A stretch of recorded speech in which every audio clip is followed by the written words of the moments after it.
Hello my dear students, I hope you all are doing great. So students, आज के इस video में हम डिस्कस करेंगे आपके बीपीएससी 102 का जो प्रीवियस ईयर का क्वेश्चन पेपर है। ठीक है, जून 2023 का क्वेश्चन पेपर है। Students, previous year question paper देखना इसलिए इम्पॉर्टेंट है ताकि आपको ये पता लग सके कि आपसे एग्ज़ाम में क्वेश्चंस कैसे पूछे जाएंगे।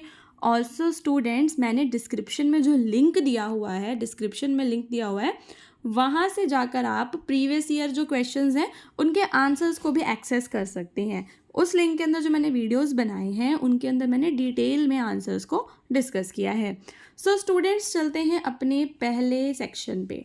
सेक्शन 1 में फर्स्ट ऑफ ऑल हम ये देख लेते हैं कि हमसे पूछे कितने क्वेश्चन जाएंगे। सो अटेम्प्ट 5 क्वेश्चंस।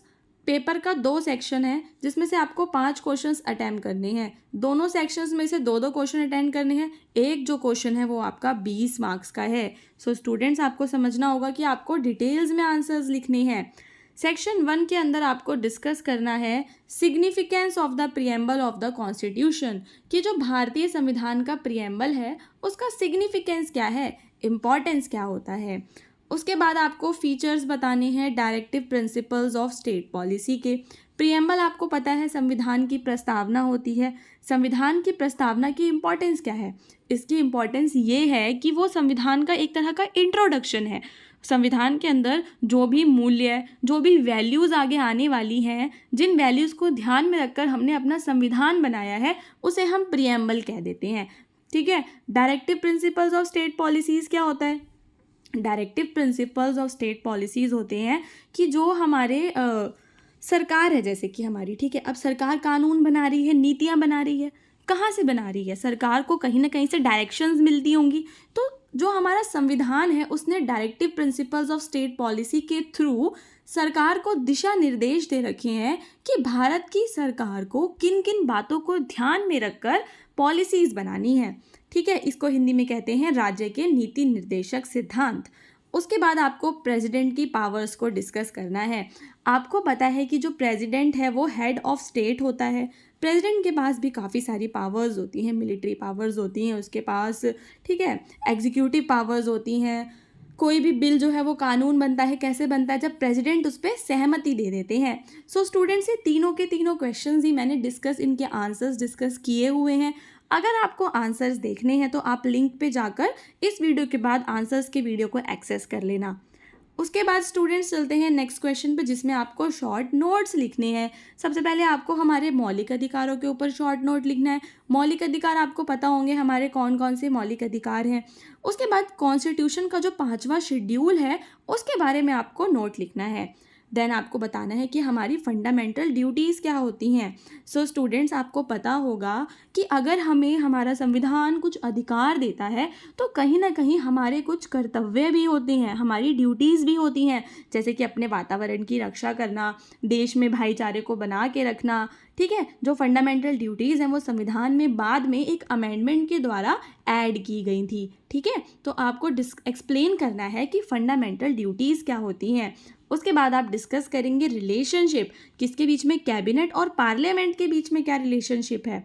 फिर आपको पंचायती राज जो इंस्टीट्यूशंस हैं, इसमें आप संविधान के 73वें और 74वें संशोधन के बारे में बात कर सकते हैं कि पंचायती राज इंस्टीट्यूशंस के बारे में आपको बताना है, उनके फीचर्स क्या क्या हैं। 3 स्तरीय पंचायती राज इंस्टीट्यूशंस हैं, शहरों में अलग है, गांवों में अलग हैं, ये सारी चीज़ें आपको बतानी है। देन आपको क्वेश्चन नंबर 8 में शॉर्ट नोट्स लिखने हैं on Sarkaria commission and government of India act 1935। Government of India act 1935 को मिनी कॉन्स्टिट्यूशन भी कहा जाता है, इसी वजह से इसके ऊपर आपको नोट लिखने के लिए दिया गया है। सो स्टूडेंट्स, अगर आपको इन क्वेश्चंस के आंसर्स को एक्सेस करना है इन हिंदी एंड इंग्लिश दोनों लैंग्वेजेस में, तो आप नीचे दिए गए लिंक पे ज़रूर जाएं, वहाँ से एक बार जाकर आंसर्स की वीडियोस को ज़रूर देखें। अब हम डिस्कस करेंगे अपने क्वेश्चन पेपर को हिंदी मीडियम वाले स्टूडेंट्स के लिए, क्योंकि हिंदी मीडियम के स्टूडेंट्स भी हमारे लिए इम्पॉर्टेंट हैं। सो स्टूडेंट्स, भारत में संवैधानिक सरकार और लोकतंत्र हमारे पेपर का नाम है। सबसे पहले जो प्रश्न है उसमें आपको बताना है कि भारत के संविधान की जो प्रस्तावना है उसका क्या महत्व होता है। प्रस्तावना इतनी ज़्यादा ज़रूरी क्यों है? क्योंकि जो भारत के संविधान की प्रस्तावना है उसके अंदर संविधान में जो भी मूल्य आगे आने वाले हैं उनके मूल्यों के बारे में लिखा हुआ है। जैसे कि जो संविधान है वो हमें आज़ादी देगा, लिबर्टी देगा, धर्मनिरपेक्ष होगा संविधान, ठीक है, ये सारी बातें उसमें लिखी हुई हैं। जो राज्य के नीति निर्देशक सिद्धांत होते हैं उसके लक्षणों और उसके लक्षणों का आपको विश्लेषण करना है कि राज्य के नीति निर्देशक जो सिद्धांत हैं उसमें क्या क्या चीज़ें आती हैं, सरकार क्या उन्हें फॉलो करती है या नहीं करती है। देन आपको भारत के राष्ट्रपति की शक्तियों के बारे में चर्चा करनी है।